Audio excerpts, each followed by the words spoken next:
सबसे पहले आपको रिएक्शन लिखे, ये देखिए जो सॉल्यूशन बनाया गया है, हम क्या कहते हैं रिएक्शन जो मतलब सॉल्यूशन जो बनाया गया है, सॉल्यूशन में 0.2 मोल मैं ऐसे मान रहा है, ए है उतना बड़ा लिखने का जरूरत, और दूसरा है 0.02 बी, इसको मैं ए मान दे रहा और इसको बी, और 2 लीटर सॉल्यूशन बनाया गया है। तो सॉल्यूशन में इतना इसका तो मोल उतना ही रहेगा ना। लेकिन अगर इस सॉल्यूशन का 1 लीटर में बाहर कर दूं, 1 लीटर, तो इसमें ए के कितने मोल आने का चांस है? 0.01, और बी कितना आएगा? 0.01, करेक्ट ना? हाँ, बस अब इसका काम हो गया। अभी हम रिएक्शन लिखेंगे 1 लीटर ऑफ एक्स, यानी 1 लीटर ऑफ एक्स है, तो आपको ध्यान से देखना पड़ेगा।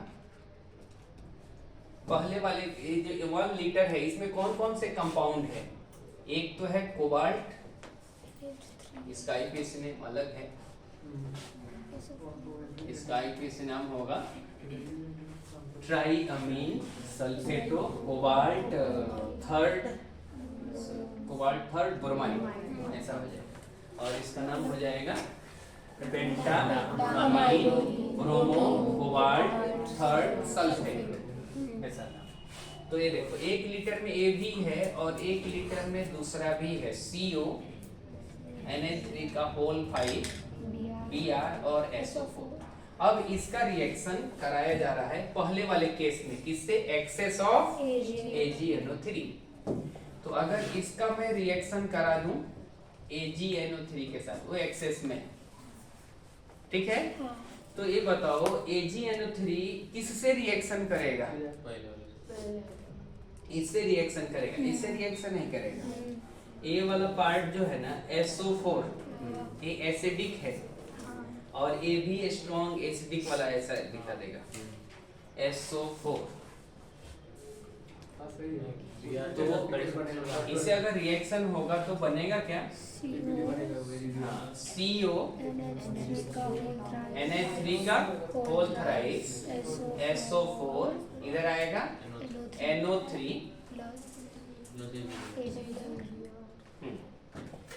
प्लस AgBr, ठीक है? अब अगर ये रिएक्शन हो गया तो ये तो इससे रिएक्शन नहीं होगा,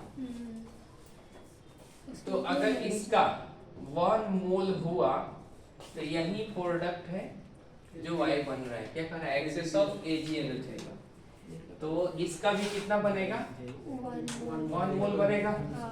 लेकिन इधर ये रिएक्शन में कितना है? 0.01, तो ये भी कितना बनेगा? ठीक है, हो गया। यानी वो एक y का वैल्यू कितना हो गया? 0.01। फिर से वैसे ही दूसरा रिएक्शन लिखिए, उसी कॉम्बिनेशन को हम इधर करते हैं, उसी का रिएक्शन कराया जा रहा है BaCl2 के साथ। तब BaCl2 इससे रिएक्शन नहीं करेगा, ये Ba इसके साथ रिएक्शन करेगा, क्योंकि BaSO4 का प्रिसिपिटेट बनता है और उधर AgBr का प्रिसिपिटेट बनता है, तो इसके रिएक्शन कराया जाएगा। तो अभी इसके साथ रिएक्शन नहीं होगा, अभी रिएक्शन इसके साथ होगा। और आप देखिए ध्यान से, अगर बैलेंस करेंगे तो कैसा हो रहा है? प्रोडक्ट क्या बनेगा? CO Na3 का होल 5 Br, और इधर कितने Cl है?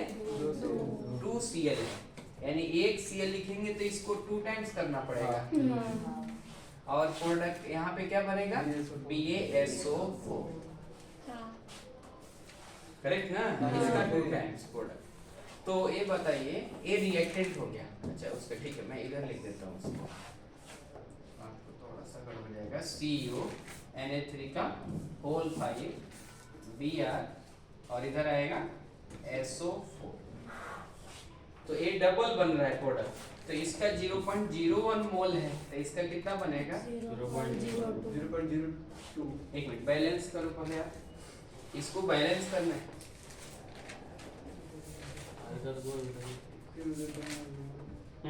तो इधर भी तो 2 करना पड़ेगा, इधर भी 2 करना पड़ेगा, तो 2 से 2 बन रहा है, लेकिन हमको तो 0.1 ही है ना। अगर ये 2 मोल हुआ यहाँ पे कोफिशिएंट है तो ए बी कितना बन रहा है, ए बी 2 मोल ही बन रहा है। तो अगर ये 0.01 मोल दिया है तो ए बी कितना बनेगा, 0.01, क्योंकि उसने मोल पूछा है। ये रिएक्शन बैलेंस है, समझ रहे हैं ना।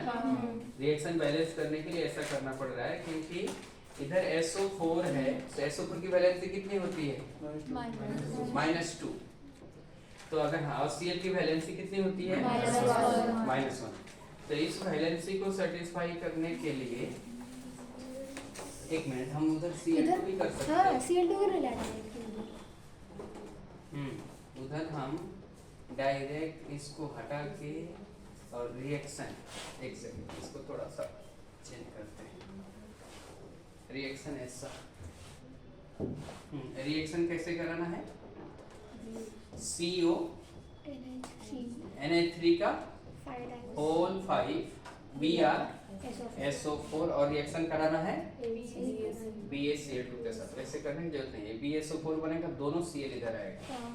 तो CO Na3 का होल 5 Br Cl2, इधर Cl3 भी आ सकता है इतना, और ये BaSO4। अब ऐसा ये आसान है। अगर इसका 1 मोल हुआ तो प्रोडक्ट में कितना बनेगा, 1 मोल ही बनेगा।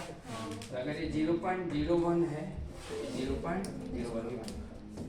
तो X और Y दोनों का मोल सेम हो रहा है, समझ गए। तो बस कुछ नहीं करना है, रिएक्शन लिख के स्टोइचियोमेट्री। और क्वेश्चन किसके ऊपर है, वर्नर थियरी के ऊपर।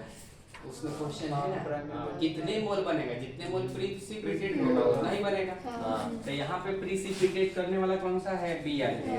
जब AgNO3 के साथ रिएक्शन है, और भाग भरे से क्वेश्चन वैसा ही है जो वर्नर थियरी के ऊपर है।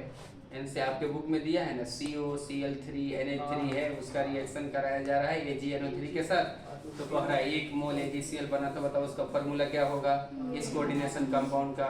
2 मोल अगर AgCl बनेगा तो उस कोऑर्डिनेशन कंपाउंड का फॉर्मूला क्या होगा, जितने मोल AgCl बनेगा बोलेगा उतना ही Cl बाहर रखना पड़ता है नहीं। तो वैसे ही तो क्वेश्चन है, तो उसमें सिंगल मिक्सर समझ गया सर। इसका 0.01 मोल इसमें कन्वर्ट हो गया, पर ये भी तो बचता है ना सॉल्यूशन में, तो इसका मोल प्लस इसका मोल नहीं करना होगा क्या। उसने पूछा है वैसा, number of moles of Y and Z respectively. जो प्रिसिपिटेट हो गया वो तो नीचे बैठ जाएगा। नंबर्स ऑफ मोल्स ऑफ, क्या पूछा है क्वेश्चन में, number of moles of Y and Z respectively are, उसका भी वैसे ही रहेगा ना। अगर उसने ए भी पूछा, ए भी उतना ही बनेगा। नहीं वो नहीं बनेगा, ये 0.01 मोल इसमें कन्वर्ट हो गया ऊपर वाला, पर सेम सॉल्यूशन में नीचे वाला कंपाउंड भी तो 0.01 मोल बच रहा है ना, बी वाला। और रिएक्शन लिखा है, मतलब रिएक्शन के बाद कौन सा बना है ये पूछ रहे क्या। तो ए रिएक्शन पार्टिसिपेट नहीं हुआ ना, पर सॉल्यूशन में तो है ना वो। हाँ, लेकिन क्वेश्चन कैसा है, रिएक्शन के बाद जो बना है उसको बताना है। रिएक्शन के बाद जो बन रहा है उसको बताना है ना। सॉल्यूशन में बचा हुआ थोड़े बताना है, ये सॉल्यूशन में बचा रह जाएगा ए वाला, और इधर से सॉल्यूशन में कौन सा, इस तरह से ऊपर वाला बचा है। जो रिएक्शन के बाद बना हुआ प्रोडक्ट है उसके बारे में पूछ रहे हैं। नेक्स्ट